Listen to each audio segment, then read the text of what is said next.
गलवान घाटी की झड़प को लेकर खुल गई चीन की पोल। ऑस्ट्रेलियाई मीडिया की रिपोर्ट में हुआ बड़ा खुलासा।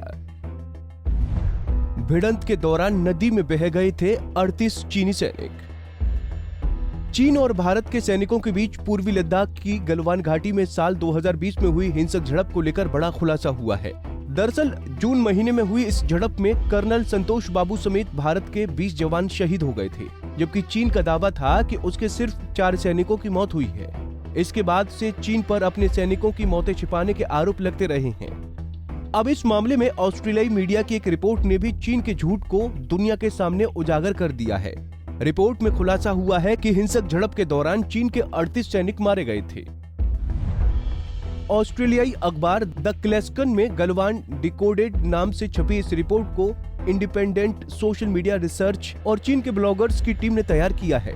अखबार के अनुसार सुरक्षा कारणों से उन्होंने अपना नाम उजागर नहीं किया, लेकिन उन्होंने जो पता लगाया उससे गलवान की घटना को लेकर कई खुलासे हुए हैं। रिपोर्ट में कहा गया है कि झड़प के दौरान चीन की पीपल्स लिबरेशन आर्मी के 38 जवान गलवान नदी में डूब गए थे, जबकि चीन ने सिर्फ 4 सैनिकों की मौत की बात कबूल की। रिपोर्ट के अनुसार उस रात वास्तव में क्या हुआ था और किस वजह से झड़प हुई, इसके बारे में बहुत सारे फैक्ट बीजिंग द्वारा छिपाए गए। चीन ने दुनिया को मनगढ़ंत कहानियां सुनाई। इतना ही नहीं, चीनी अधिकारियों ने कई ब्लॉग और पेज को भी हटा दिया, लेकिन चीन से मिले डिजिटल आर्काइव अलग ही कहानी बयां करते हैं।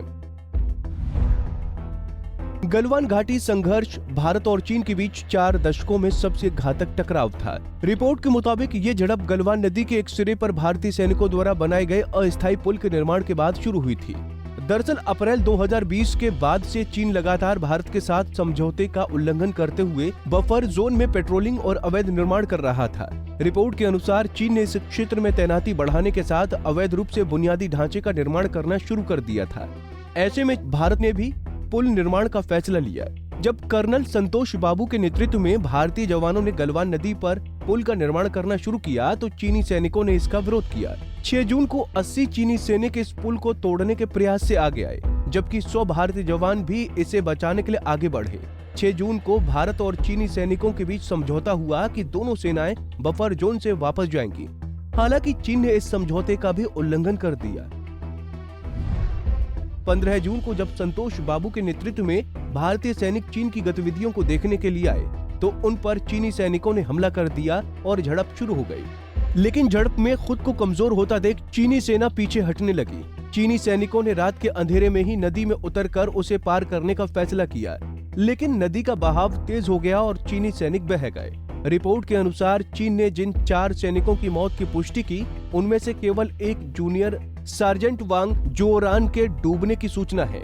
रिपोर्ट में कहा गया है कि उस रात वांग के साथ कम से कम 38 पीएलए सैनिक डूब गए थे।